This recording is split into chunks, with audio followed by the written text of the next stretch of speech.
Welcome back to the Determined People podcast. I'm glad you're with us. We are dedicated to bringing encouragement, strength, and hope into a world that is in desperate need of it. Our guest today found herself trapped in a hopeless situation. Staci Austin was married to an abuser. She had a child with him and 2 children from previous relationships. Oftentimes, Staci feared for her life. Her husband choked her to the point of losing consciousness and frequently locked her or her children in a closet with no provisions.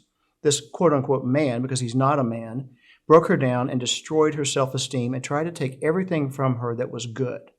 In 2021, Staci contributed a chapter to the book, #SheWins2, which became a bestseller. Her story of how she met the abuser and how it ended is in the book. Today, we're going to take a deeper look at her story of escaping. So welcome, Staci. Thank you for being here. Welcome. Thank you. All right. What you're doing is very brave. You don't have to do this. Why are you doing it? Well, I'm doing it because I want to help men and women that are experiencing domestic violence right now. And I want them to hear my story to be able to help them. I didn't have anybody to reach out to during the time. And it was very difficult for me to know what to do, how to do, where to go, who to call. And anyways, even if I can help one woman or man get out of a domestic violence experience, that is my goal. Great. I'm guessing that somebody in that situation probably feels like they're alone, like they're the only one in the world that has this problem. Is that right? Yes. A lot of loneliness. Yes. No one to go to, no one to reach out to because of fear, and you've been isolated by the abuser. Yes. So you're pretty much on the sea by yourself on a life raft, really. Mm-hmm. And you're scared. You are scared. I was terrified. Yeah. So let's back up and start in 2006. Okay. You decided that you were going to pursue a career in real estate. And not only did you pursue a career, you dominated real estate. You were Coldwell Banker's Rookie of the Year. Mm-hmm. You, all of a sudden, you have a new home. Mm-hmm. You have a new BMW. You have some money saved. And you have no debt. Things were looking pretty good for that single mom. Mm-hmm. Then Shane entered the picture. We're not going to use his last name because we're going to keep it anonymous. Shane entered the picture. How did you two meet? Well, he was the police officer that was patrolling my neighborhood. And during this time, he was driving around my neighborhood and getting to know my children. And he even told me, I'm here to just watch over the neighborhood, and Sure. keep it safe. And I was like, okay. And That's what cops do. that's what they do. And there's a time he approached you in a grocery store.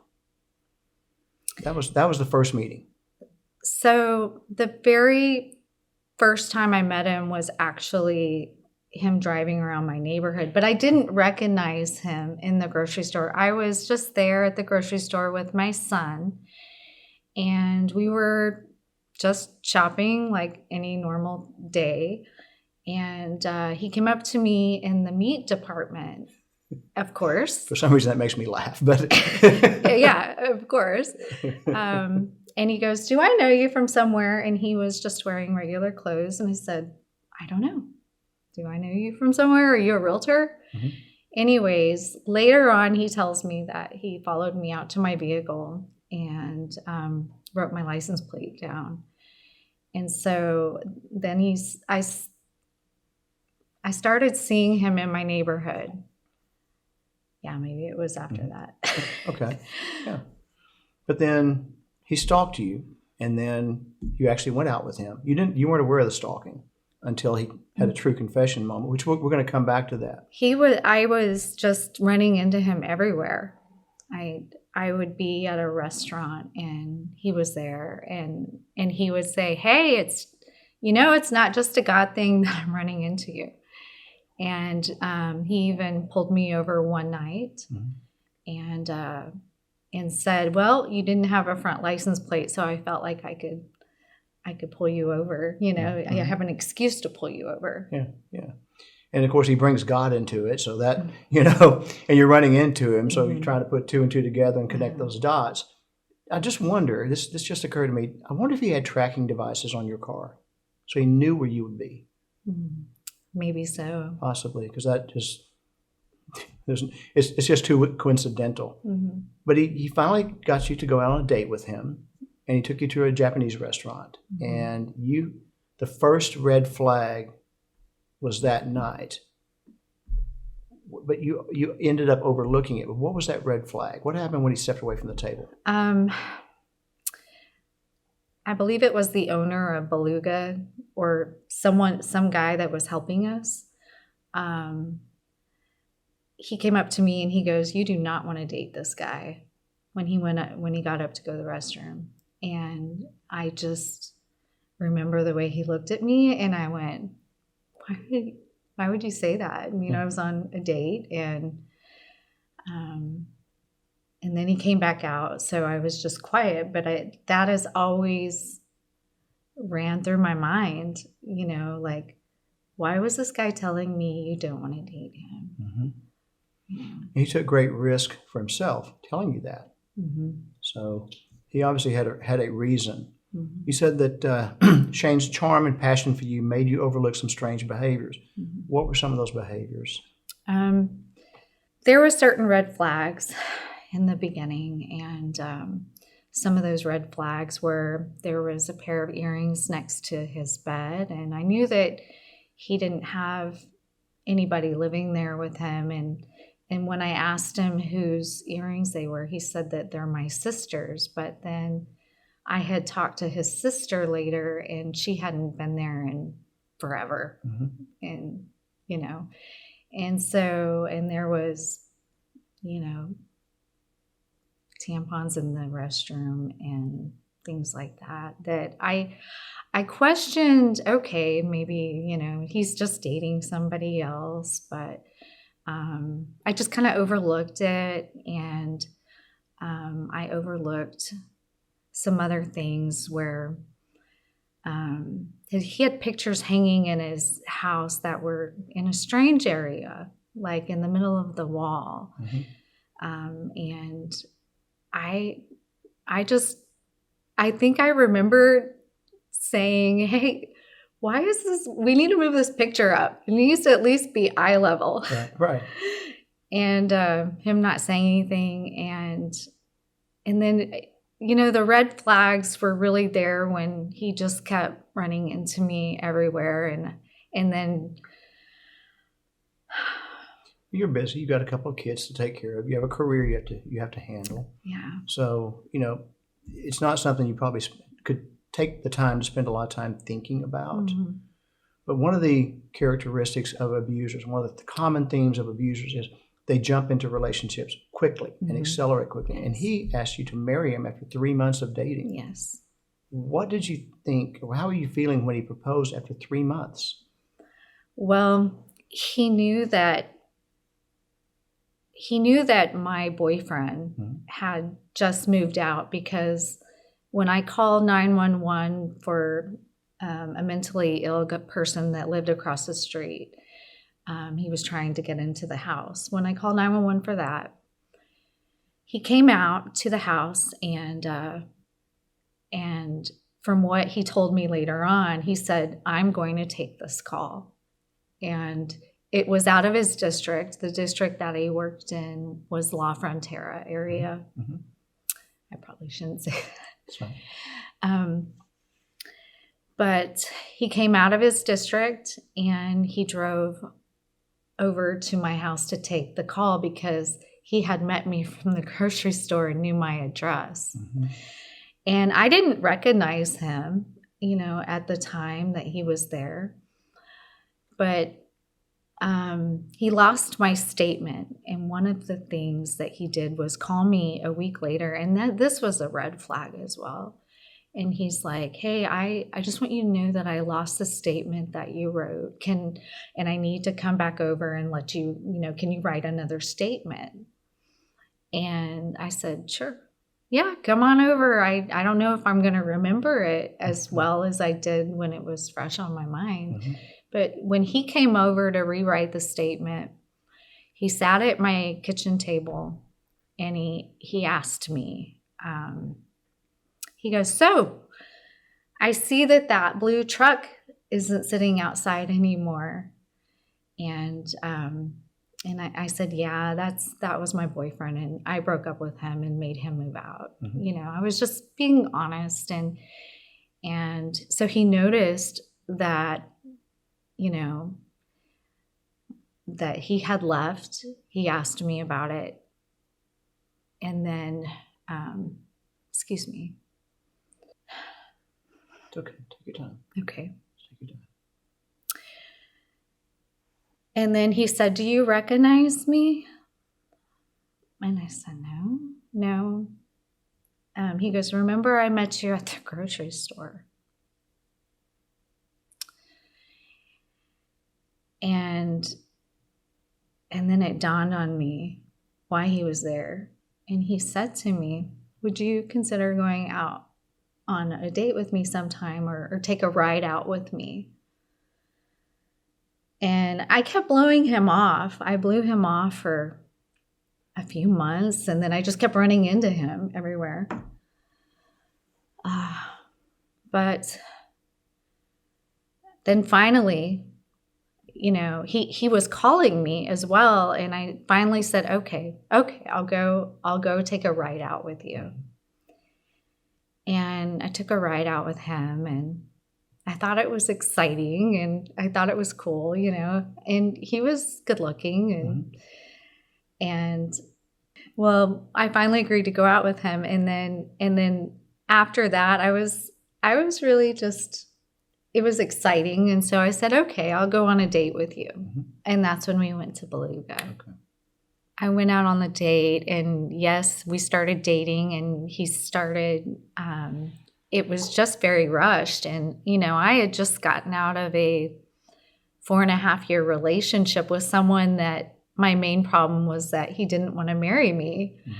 And here I'm being rushed, and I'm like, wow, he really liked me. And he was just being, I guess, what you would call a Rico Suave, I don't think that's a compliment. Okay. But it fits, okay? It does fit. But he was a predator, and he saw, and I don't mean this harshly, but you were weak. You were vulnerable. You were over 4.5-year relationship. And he knew how to go in and hit the right spots. So, he did.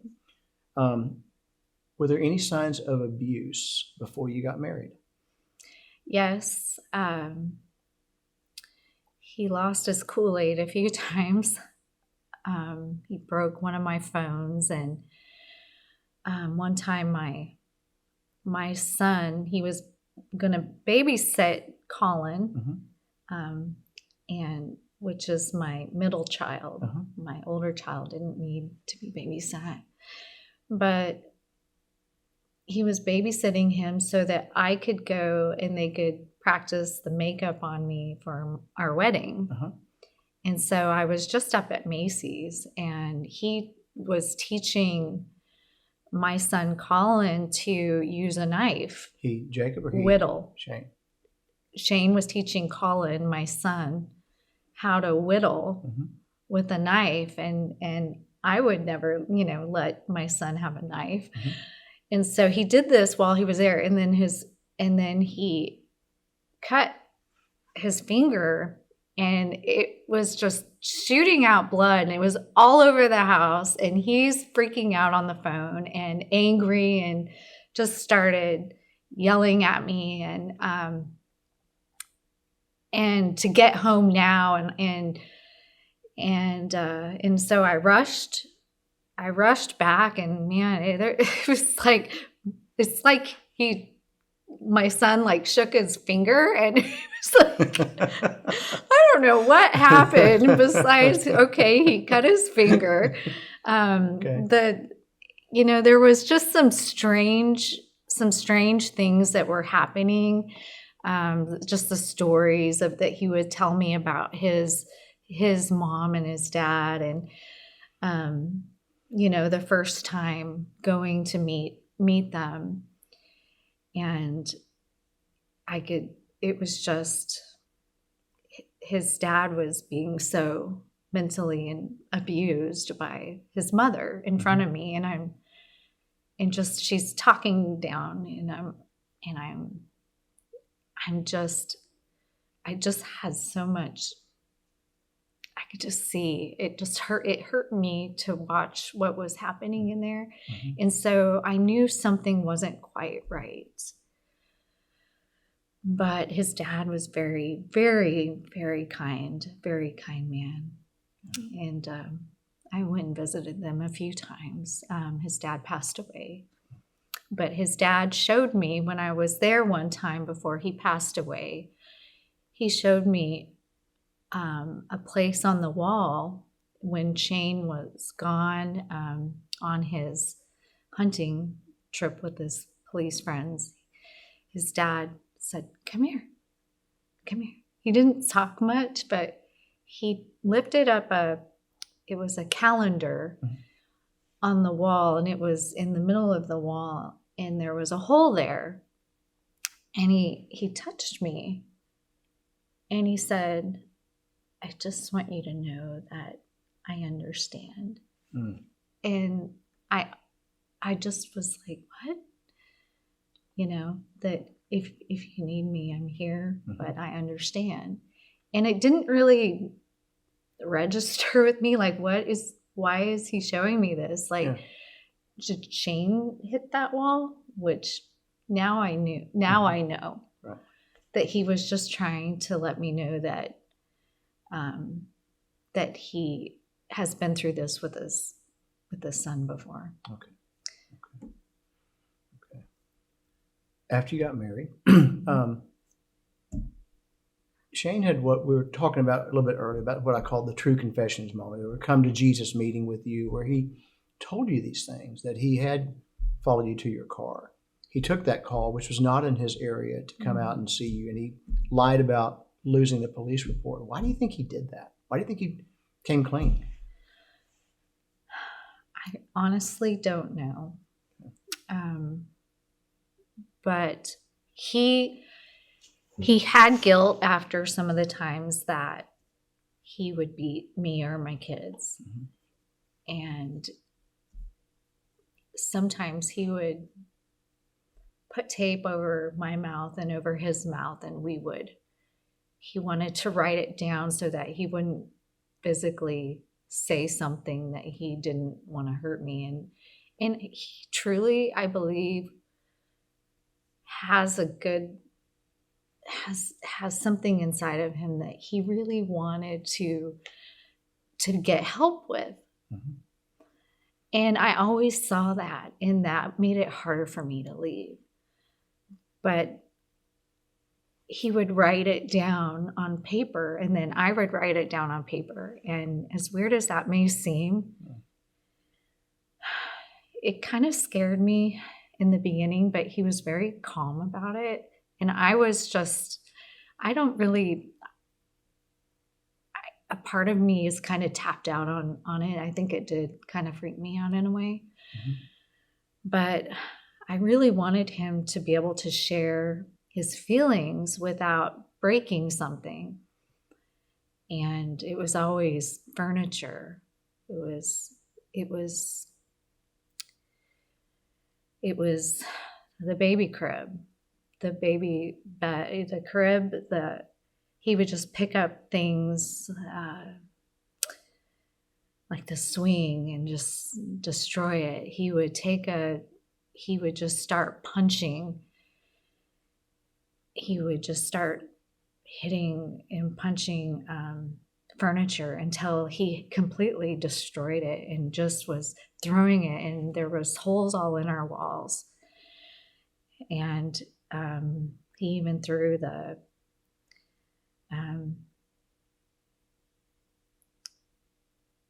I can't find the words right now. Okay. The high chair. He even threw the high chair and put a big hole in the wall in the kitchen. And there were pretty much no doors left in the house at one point besides the front and the back door. And you could see a punch mark in the front door where he had hit it you could see the knuckle prints. And we had a lot of furniture outside around back. He broke our fence. He destroyed our new fence. He planted me plants. He would plant these plants for me and be like, look, and I love plants. And then he'd plant flowers. And one day I came out and he's ripping them all out of the ground, Just angry. And just the smallest things would trigger him. And I felt scared to even go anywhere because if I just did anything, like if a guy talked to me or said anything to me and I looked at him, shit was going down. Sure. When I get home. Baby bottles are breaking. I got to the point that I was so helpless and so broken and so skinny he broke so many phones that I didn't know people's numbers. And people, my friends that would come over to the house, he would make them angry. He would just trying to isolate you further from anybody that cared about you. Yes. And even on the day that I had Landon, March 26th. Yes, March 26th. My best friend, Charmaine, came up to the hospital because I wanted her there. But I didn't know this. He told her to leave. He had told her before I even said, he ran into her in the hallway and made her leave. Excuse me. I hope people understand what a terror state you were living in. You were walking on eggshells. I mean, because you're a friendly person. So it must have been hard for you to force yourself not to speak if somebody spoke to you, because that's not you. But the repercussions of it's going to go down when we get home is just terrifying. Terrifying. I'm not sure how you kept your sanity through that. And I just learned to stay calm when he was in a rage, because if I didn't stay calm, it would escalate. And it still escalated at times, but I think I was terrified, and maybe that's why I was calm. He threatened to kill me all the time and shoot me in the head in my sleep with a pillow over my head, and I was terrified for my kids. And some nights I would sleep on a twin bed with the 3 boys and just hold them close, because I really thought he was gonna show up and kill us, and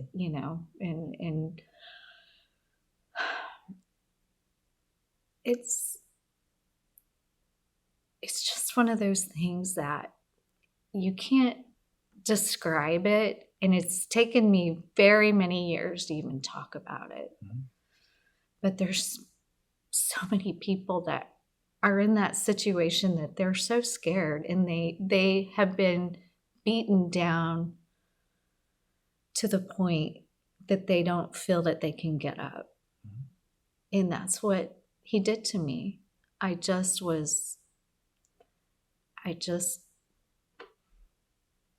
couldn't get up. I was so scared, and he threatened me if I made a statement, that he would kill me if I ever wrote a statement. And I was terrified of I was mostly terrified for my kids, and also, I don't know if you knew this at the time, but the most dangerous time for somebody who's being abused is when they leave the abuser. So there's that fear of leaving. What happens then? And we'll come back to that in a little bit. But I want to back up to when you were pregnant with Landon. He actually picked you up off your feet and pushed you into a kitchen counter, bruising your back. Yes, it bruised my back, and he did it again on the washing machine, bruising my back. Yes. Did your doc? I mean, you barely gained 15 to 20 pounds in your third trimester. Did your doctor not suspect something? Because you went to him to make sure the baby was okay after he bruised your back. I didn't tell him why, because Shane was with me. Mm-hmm.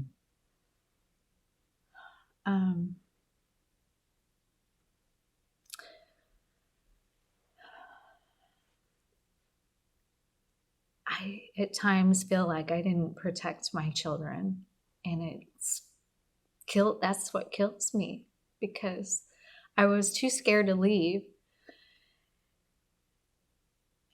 And when I did, sometimes he would stop me. You know, he slashed my tires. Jeez.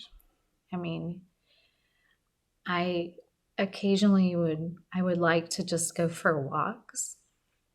And I would find myself always, like, if I could get out, running to the green belt behind my house.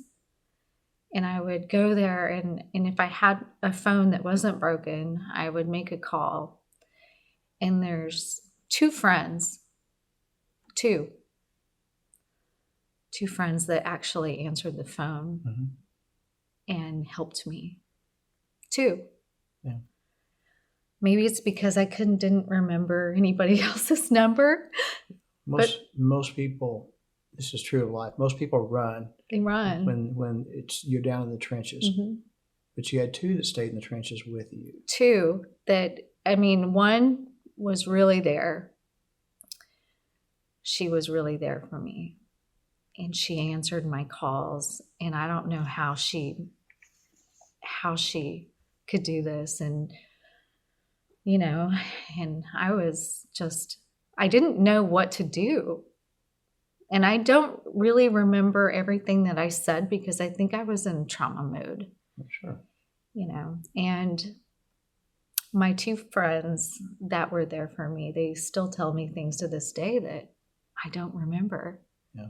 The same story, because I've just blocked it out. Our minds are incredible machines, and they have coping mechanisms which serve you during periods. And it may come back at some point, but your mind works so brilliantly, it'll only come back when you're ready to work through it. Right. So you don't need to force those things and try to remember them. It'll reappear, and then you face it. Yeah. And you face it, and you face it until you make it. But you're just not ready yet. But that's okay. Okay. There's a lot there. All right. What you're describing is you were terrorized. You were terrorized by a policeman, your husband. Yes, but there's so many police officers. Most of them are good. Absolutely. I mean, most of them, we need them. Absolutely. And their job is tough. Their job is so tough, and I appreciate them. I just got one bad apple. That's all it is. No one hates a bad cop worse than good cops. Yeah, that's true. And as we were talking off camera before we started, you know, any of us, all of us would face any kind of danger to protect our family. Police officers do it for people they don't even know. And oftentimes they're getting vilified by the very people they're protecting. Yeah. But it's a calling. You know, law enforcement has got to be a calling, because it couldn't be anything else. Right. You don't do it for fame or fortune. You risk your life every single time you go out. I want to fast forward a little bit, or slow walk to the day he choked you until you were blacking out.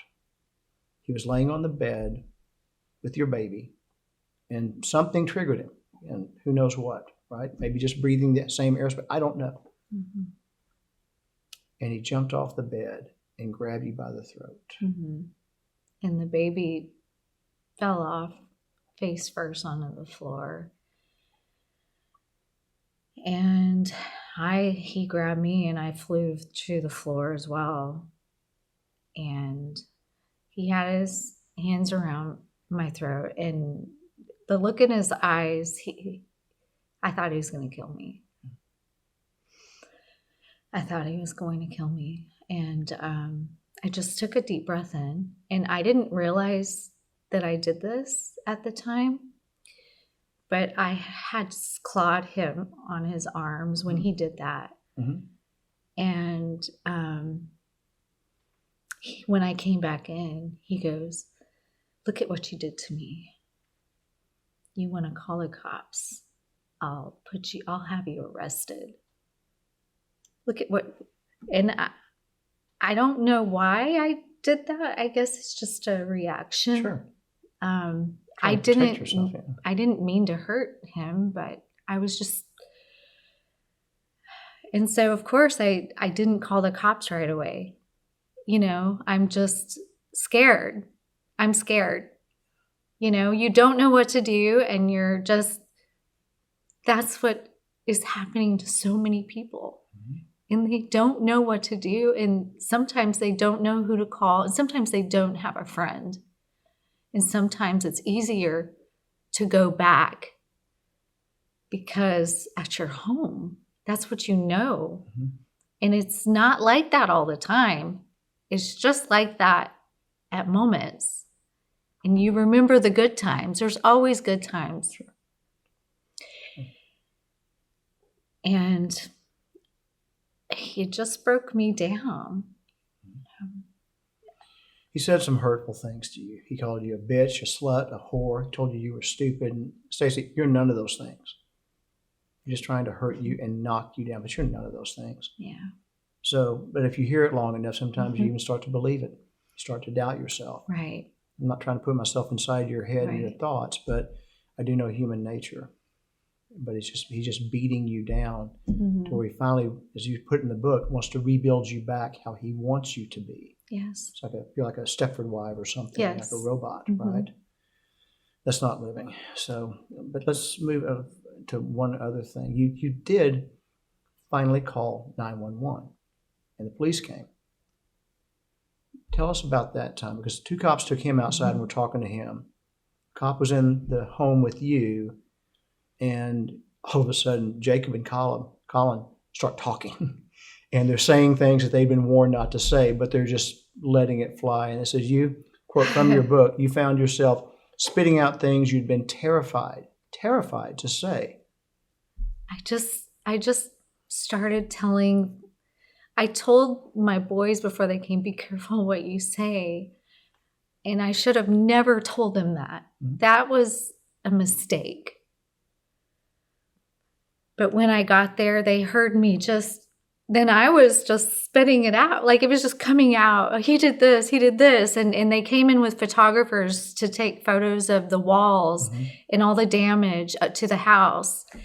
And my kids were like, yeah, and he did this and this and this. And I was like, yes. And he threw my son on the ground and hit his head on the concrete. And he's had headaches. I took him to the doctor, and I told the doctor everything. And for some reason in the investigation, it's not all there. But my kids and I just started talking. There were several cops there at the time. And then there was one there. They went outside to talk to him. But the reason that I had called the police is because he took my baby and was taking him and was gripping him and was trying to put in the car to take him away. And he had already done that, and I didn't know where he was for a while. And I was breastfeeding. And the fear of just him taking my baby again was just enormous. And I ran out to the truck. Oh, he almost ran me over with the door open. He had the baby in the front seat backing out. My son came out, my oldest son, Jacob, to try to protect me. And what happened is, as he's driving back, I am calling 911, and I look at him and I say, I'm going to call 911. And he stopped his truck. He ran out and he slapped it out of my hand. And it was still recording. And that is how the cop showed up there. It wasn't that I said this and this and this happened. It's that they could hear the disturbance call. He actually took the day off that day for some reason. And it was his team that showed up. Wow. And so the one cop that was in the house, after I had shared everything that he had been doing, including locking me in a closet, that one cop said to me, "Staci, get your stuff now. Just get a bag. Just get your stuff and come with me. Just get your stuff and come with me." And I remember him was very blunt with me. And I said, okay. And I just started throwing whatever I could into a suitcase, and he saved my life. Yeah. That one cop saved my life. Yeah, you did. Mm-hmm. You really did. That's what cops should do.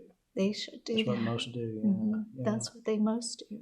Yeah. Made you feel safe, at least in that moment. That moment, I had nobody, and I was terrified. Mm. And he saved me. I want to back up to the pediatrician, because you told him everything that happened to Mm-hmm. Jacob. Why did he not report it to the authorities? Has anybody ever figured this out? Well, he was in a grand jury trial. Okay. He got subpoenaed to a grand jury trial with Shane. Okay. About the incident that caused an indentation in my son's skull. And from the investigation, in the investigation report, I don't see my son, and I told him everything. I don't see it in there. I feel like either the police department took it out or that he wasn't being honest. And Shane got off. He got off of everything, and yeah. You even got a protective order against him. You moved in with your parents Mm-hmm. for a period to try to start rebuilding your life and figure out what that was going to look like. But he would come. The restrictive order, the protective order, did no good, because he'd come knock on your window at night. Well, I didn't actually have a protective order. Okay. I went there to file for a protective order, and then the police department called me when I went back in Mm-hmm. to talk about the protective order before court. I don't remember the order or how that happened, but when I went in there was a cop that came in and said, "I would like to ask you some questions." And he wanted to record me, and it made me so nervous. I was so scared already to write the protective order and then file it. Mm-hmm. So it was filed, but I didn't go through with it because I got so scared. I called an attorney. I called Brenda Ray, and Brenda, she said, "We need to get a restraining order right now." Mm-hmm. Right now. And so I had a restraining order on him, and he still would show up and knock on my window at my parents' house. And I still was thinking, I'm going to die. Like, he's going to kill me, Sure. you know. He's a cop. He would know how to do it. Wow. How did you feel when the grand jury refused to indict him? You found that out, and they merely reprimanded him. The police department merely reprimanded him. I mean, were you in shock? How did you feel? I felt like the police department did not have my back. They didn't protect me. They didn't believe me. They believed him, and even Shane said, "I'm going to make you sound crazy." And, you know. So what you're describing is you felt powerless. I did. And I believe a lot of the people that are listening or watching us feel powerless. Mm-hmm. But you took it back. You got it back. And you've gotten it back over time. Mm-hmm. You rebuilt your life. Mm-hmm. You rebuilt your self-esteem and your self-worth. Mm-hmm.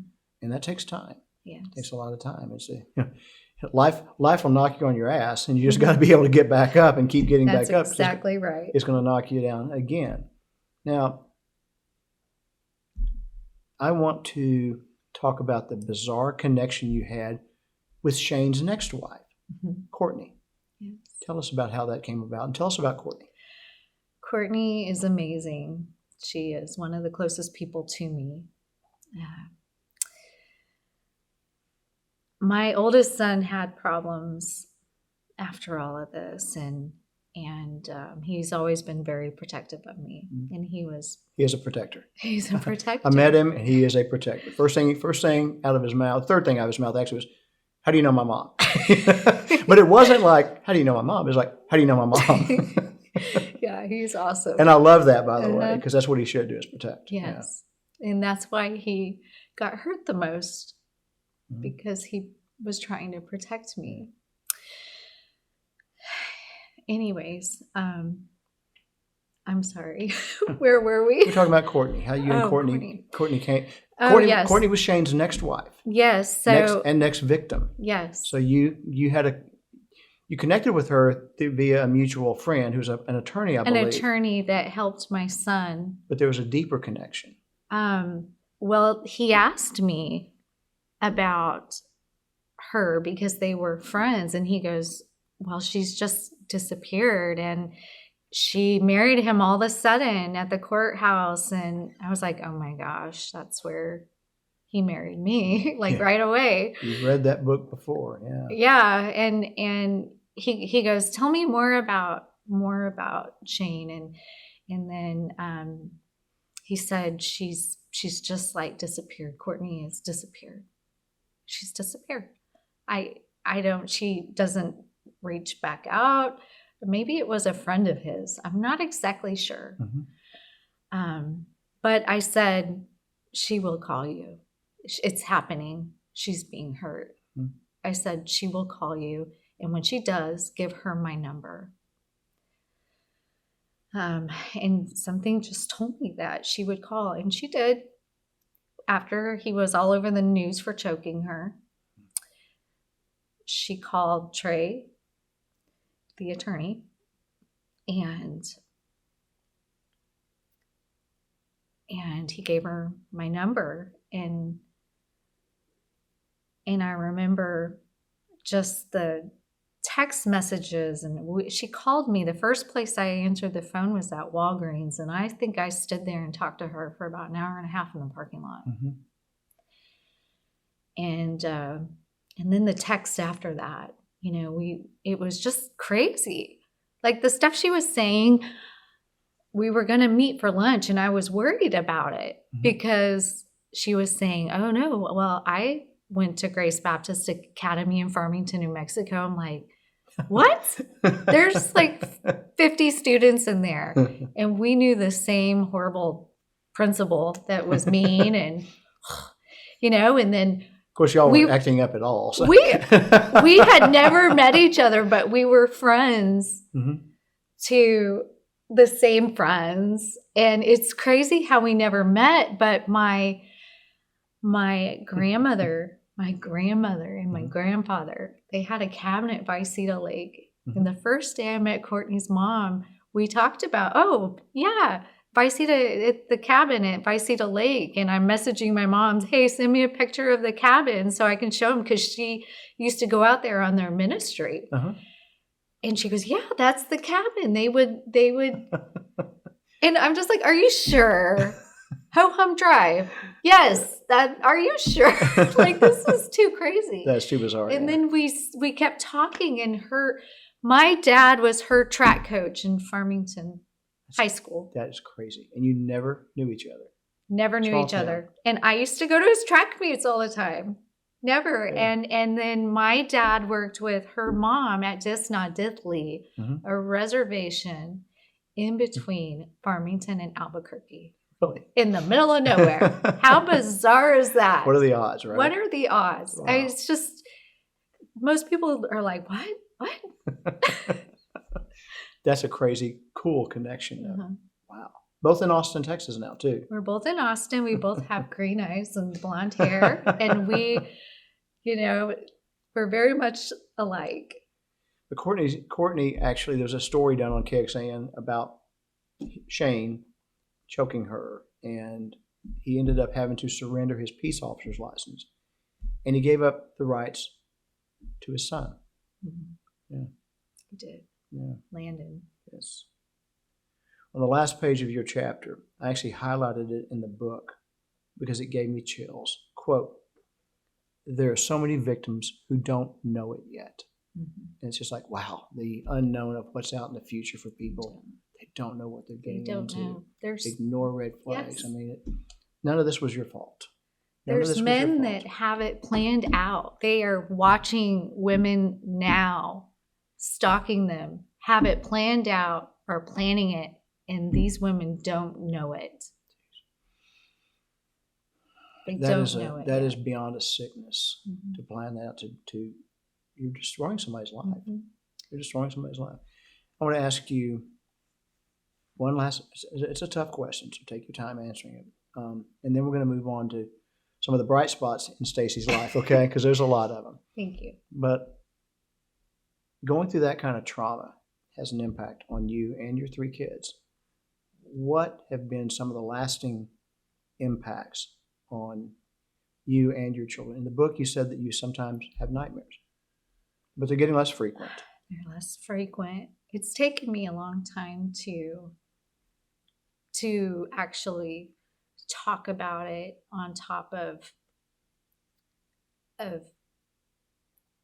and a lot of it is because it was so painful to watch what happened to my children, because it wasn't just a day. I mean, the days that I saw something happen to them were traumatizing, yes, but it has taken years and years for them to get better, and they all have suffered in different ways. You wrote about Landon, your youngest, who struggled in school early on, kindergarten and pre-K, I guess, and he was hitting walls and things. First and second. Yeah, but now he's making all A's. Mm-hmm. He plays sports. He plays the clarinet. Is that right? Good clarinet. Yeah, and he's just a good kid. And so you've done a lot right there. But it said in the book, he still won't sleep without a light on. He won't. Yeah, he's really scared of the dark. And it took him years. It took him till the 3rd grade to stop stuttering. Really? Yeah. That's in the book. That's right. He stuttered for many years. I took him to doctors. The doctor said, if it's the trauma that I believe it is, it will go away. Mm-hmm. And it did. Mm-hmm. Thank goodness. He's a great kid.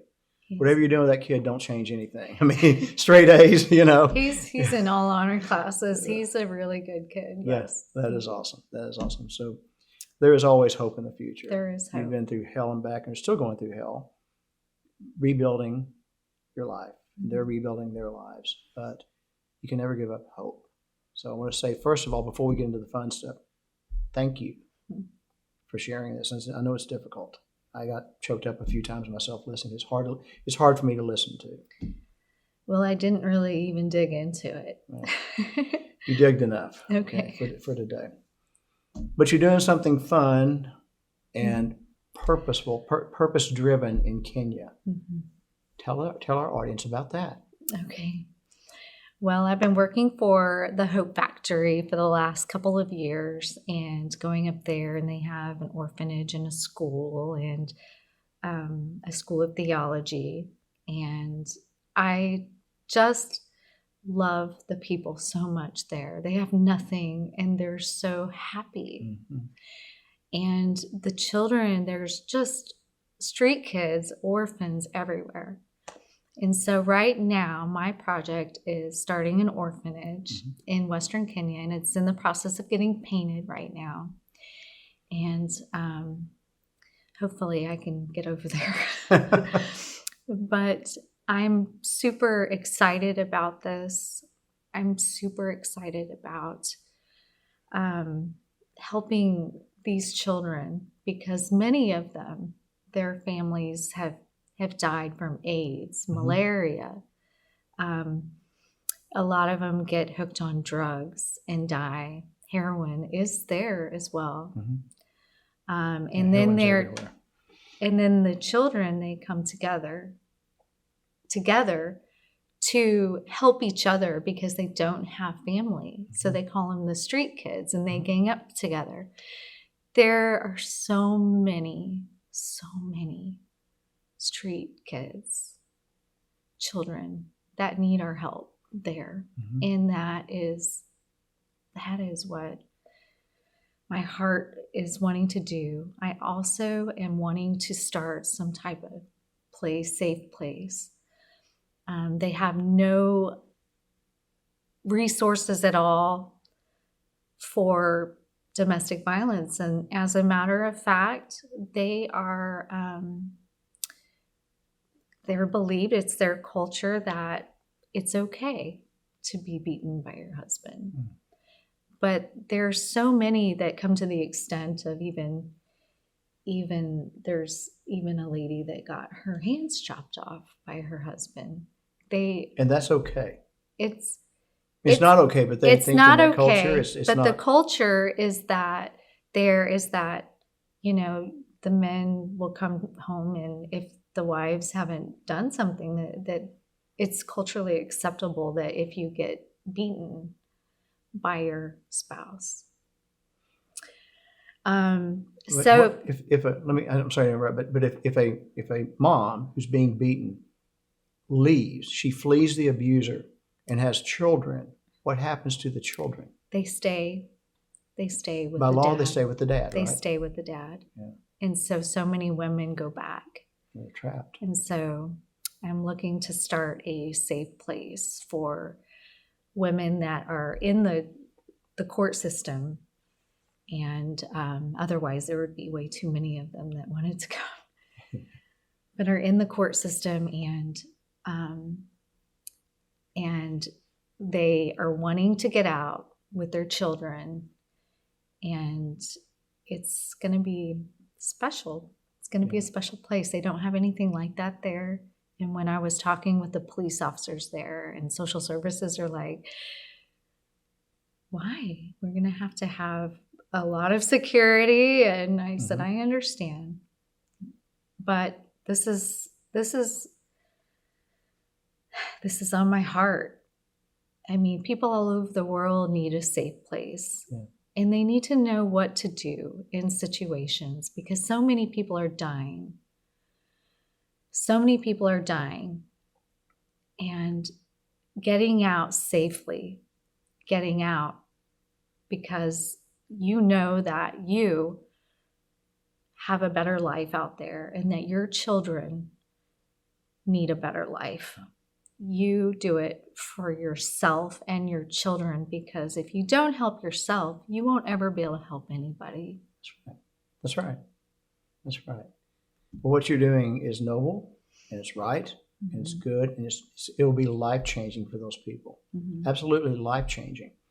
And all I would say to you is, your dreams are big. They're great. Our God is bigger. Keep him involved. But you're already doing that. You're already doing it. There's nothing he can't solve. That's exactly right. We can't do it, but he can do it. So just, say, hey, come along, help me. Okay? I'm helping you, you help me, okay? That's right. It's a nice little deal here. What else would you like for our audience to know about you, Staci?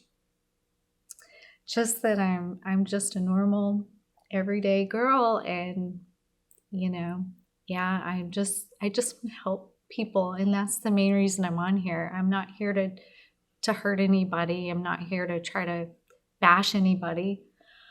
I just want to help someone, just even one person. If they can listen to this message and they can get anything out of it and save their life, please do it. In this book, there is an email for me in my chapter under Staci Austin, and you can reach out to me there.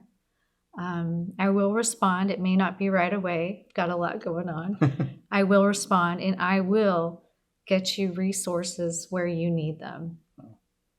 So they've got a friend they don't even know right now. That's wonderful. Yes. Yeah. Thank you. You're welcome.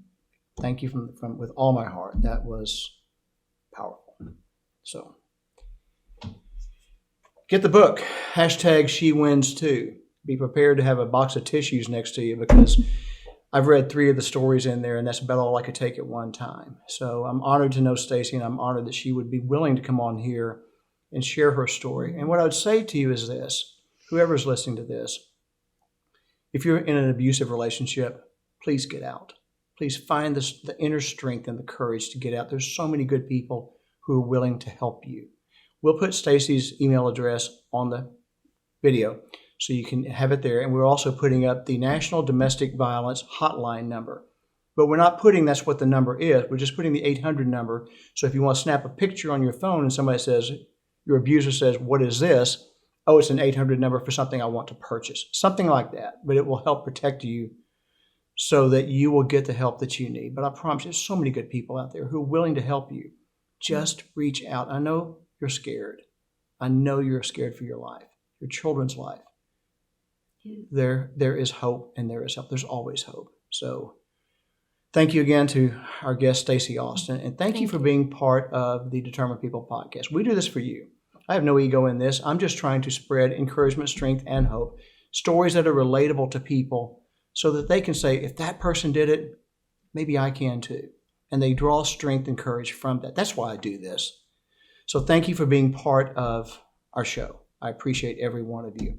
I will be back tomorrow with a 1-minute inspirational thought, and then we'll have another interview in a couple of weeks. Surprise guest. Until then, everyone, be well.